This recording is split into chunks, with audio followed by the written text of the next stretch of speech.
When it was constructed in 1913, the vault of the Dominion Bank in Toronto was thought to be the most secure in the world. Built on bedrock and surrounded by surveillance passages, which made tunneling through its walls basically impossible, the vault is never known to have been cracked thanks to its 40-ton vault door, which was so airtight that a single sheet of paper would stop it from closing. The Federal Reserve, the giant banks which hold much of America's gold, are spread across the country, and between the 12 buildings hold around $4.49 trillion. To hold that much cash, you need one sturdy door. The original vault door in Cleveland, Ohio, which holds $133 billion alone, weighs 91 tons and is the largest vault door ever constructed, although it was discontinued in 1997 to accommodate new technologies. Some vaults are unbreakable not because of their high security, although you can rest assured that this vault will be well defended, but because no one knows where they are. After all, how can you rob something if you don't know where it is? The Bahnhof Bunker, owned by the Swedish internet provider of the same name, is the home of WikiLeaks servers, and as a result is one of the most secure server rooms in the world. 100 feet below the streets of Stockholm in a former nuclear bunker, this vault is protected by a 1.5-foot steel door and has a number of backup generators, meaning that it can run for weeks in the event of a power outage. Many people pretend that they're not scared of nuclear Armageddon, and many governments completely pretend that they're not even planning for it.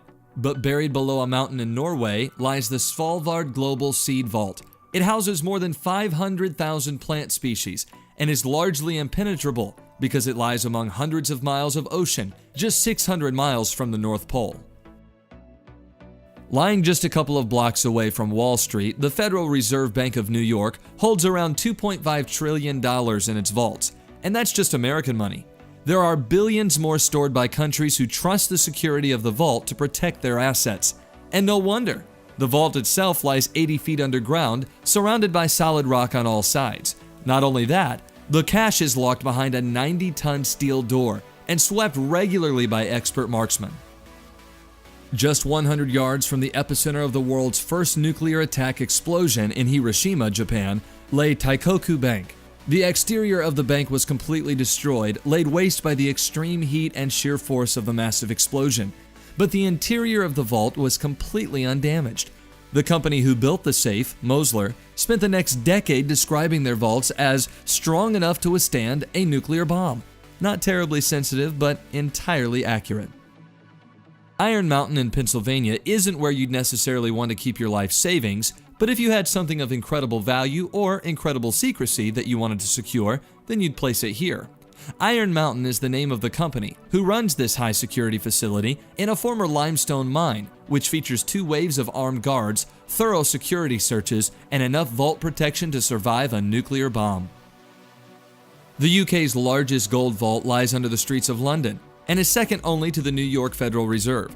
It stores 5,000 tons of gold and features a bomb-proof door, which can only be unlocked using voice recognition and multiple 3-foot-long keys. The bank refuses to reveal how deep the vault runs, but it covers the same floor space as nearby Tower 42, a 47-story skyscraper. The James Bond movie Goldfinger might have you believe that it's a relatively simple process to rob the U.S. bullion depository at Fort Knox, Kentucky. In actual fact, to get at the gold, which is rumored to be worth $337 billion, you'd have to get over 2 standard fences, 2 electrified fences, get past the armed guards, blast through the granite walls, the 22-ton vault door, and then navigate your way through the warren of impenetrable passages designed to confuse and disorientate anyone who does manage to break in. If you've managed all that, you'd only have to deal with the thousands of soldiers from the nearby Fort Knox military base, who would be itching to put you down.